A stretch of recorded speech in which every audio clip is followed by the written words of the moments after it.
Ya, halo semuanya. Di video kali ini gue mau ngebahas gitu tentang dasar berpikir logis gitu. Dimana ada dua jenis dasar logika yang bisa kita gunakan dalam menganalisis mana simpulan atau pernyataan yang paling logis gitu.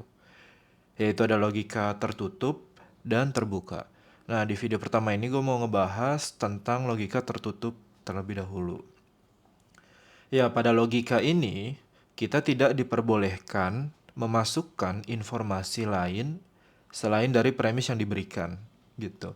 Jadi kita harus menarik kesimpulan hanya dari premis yang tersedia aja dan tidak diperbolehkan ya, untuk memasukkan asumsi atau tambahan apapun.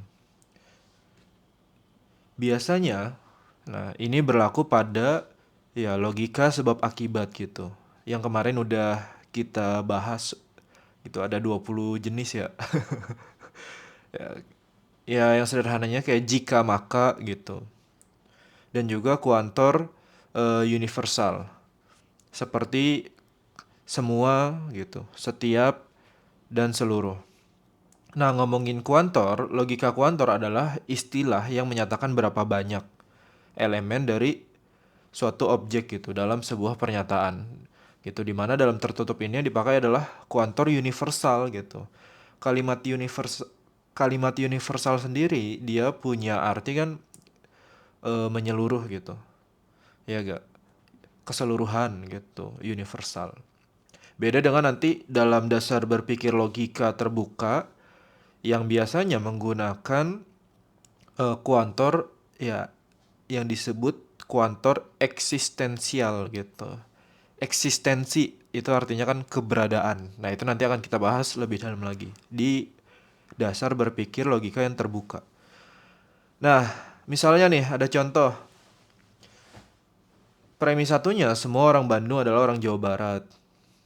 Kemudian premis keduanya semua orang Jawa Barat adalah orang Indonesia gitu. Nah, pada bentuk ini kita bisa memperlakukan bentuk semua gitu. Merubahnya menjadi pernyataan jika maka gitu. Kelihatannya kan mungkin ini bukan hubungan sebab akibat ya, tapi kita bisa memperlakukan bentuk semua ini menjadi pernyataan jika maka atau logika sebab akibat. Di mana premis satunya menjadi jika ada orang Bandung, maka dia adalah orang Jawa Barat gitu. Nah, ini kita singkat aja jadi Jabar ya. Nah, premis duanya, jika ada orang Jabar, Jawa Barat, maka dia adalah orang Indonesia. Nah, bagaimana menggambarkan hubungan kedua premis tersebut gitu. Nah, ini kalau kita gambarkan dari premis satu tadi bahwa jika dia orang Bandung, jika ada orang Bandung, kita simbolin jadi P.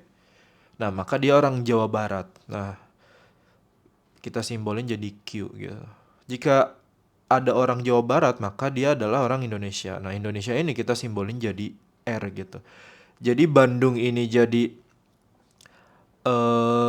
jadi Bandung ini ya merupakan antecedent yang pertama. Kemudian Jawa Barat adalah konsekuen gitu dari Bandung. Di mana Jawa Barat ini nantinya menjadi antecedent lagi gitu bagi konsekuen akhirnya yaitu orang Indonesia. Nah, di mana simpulan yang tepat yaitu semua orang Bandung adalah orang Indonesia. Nah, atau kalau kita simbolkan menjadi ya jika P maka dia adalah R gitu. Nah, ini gitu. Mungkin kalian baru dengar ini kali ya. Ini yang disebut sebagai silogisme hipotetik atau silogisme hipotesis gitu. Nah, ini yang mungkin eh, persamaan atau rumus logika yang pertama kita bahas ya. Jika P maka Q, jika Q maka R, maka simpulan yang tepat adalah jika P maka R. Nah, ini disebut sebagai silogisme hipotetik atau silogisme hipotesis. Nanti ini gue bahas di akhir ya. Gitu. Nah, selain dengan melihat pernyataan jika maka, kita bisa merubah bentuknya ini untuk mempermudah ya, itu dengan melihat pada diagram Venn gitu. Nah, di mana berdasarkan premis satu dapat kita gambarkan bahwa semua orang Bandung berada di dalam lingkaran Jawa Barat gitu. Kemudian dari premis 2 gitu, kita bisa gambarkan bahwa semua orang Jawa Barat berada di dalam lingkaran orang Indonesia.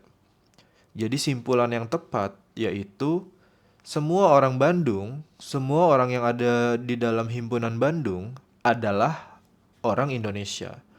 Nah, di sini kita nggak bisa berasumsi kan gitu bahwa misalkan ada opsi gitu, semua orang Indonesia adalah orang Jawa Barat, semua orang Jawa Barat adalah orang Bandung gitu.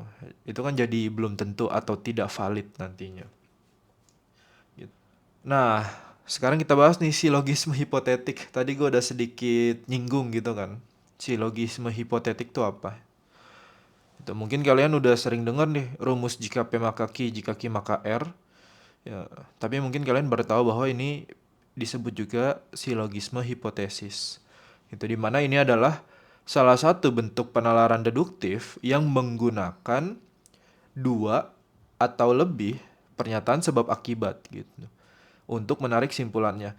Di mana dalam silogisme hipotesis dia ada syaratnya gitu. Konsekuen dari premis pertama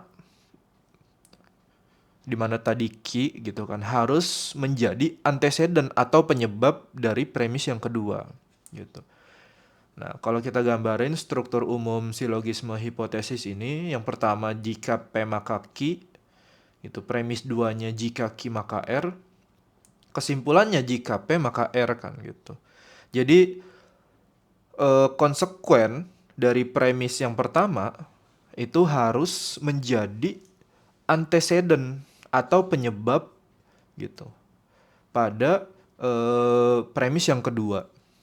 Gimana nanti premis yang kedua ini menghasilkan konsekuen baru kan atau konsekuen akhirnya gitu. Hasil akhir lah bahasanya. Misalnya nih, jika listrik padam, maka AC akan mati. Nah, itu premis satu. Jika AC mati, maka ruangan menjadi panas. Dimana kalau kita gambarkan hubungan sebab akibatnya, listrik padam adalah P gitu. Dia dampaknya kepada AC mati atau Q, di mana AC mati ini dia adalah konsekuen pertama sekaligus dia menjadi penyebab gitu bagi konsekuen yang kedua yaitu ruangannya jadi panas atau R. Maka simpulan yang tepat adalah jika listrik mati yaitu P, maka ruangan akan panas yaitu R. Nah, itulah yang disebut dengan ya silogisme hipotesis gitu.